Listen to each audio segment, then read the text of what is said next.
Mga kababayan, Assalamualaikum warahmatullahi wabarakatuh. Madayaw maayong adlaw kaninyong tanan. Magandang araw sa inyong lahat. Isang mapagpalang pagdiriwang ng ika-112 anibersaryo sa buong kapatiran ng Iglesia ni Cristo. Sa loob ng mahigit isang siglo, ang INC ay nananatiling haligi ng pananampalataya at pagkakaisa sa ating bansa. Sa pamamagitan ng inyong mga programa sa edukasyon, kabuhayan, at mabilis na pagtugon sa mga sakuna, patuloy ninyong ipinapakita ang tunay na kahulugan ng malasakit sa kapwang Pilipino.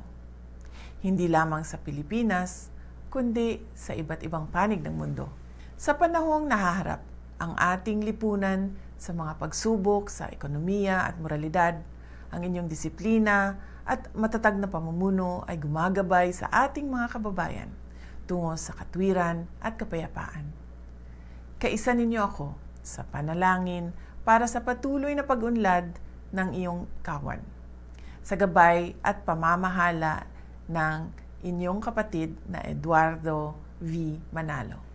Naway magpatuloy ang INC bilang katuwang sa pamahalaan, sa pagpapatibay ng karakter ng ating mamamayan at sa pagtataguyod ng mas ligtas at maunlad na bansa.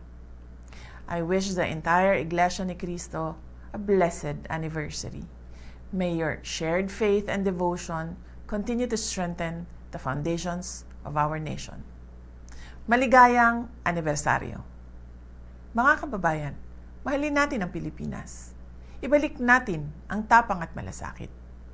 Ang lahat ng ating ginagawa ay para sa Diyos, sa bayan at sa bawat pamilyang Pilipino. Syukran.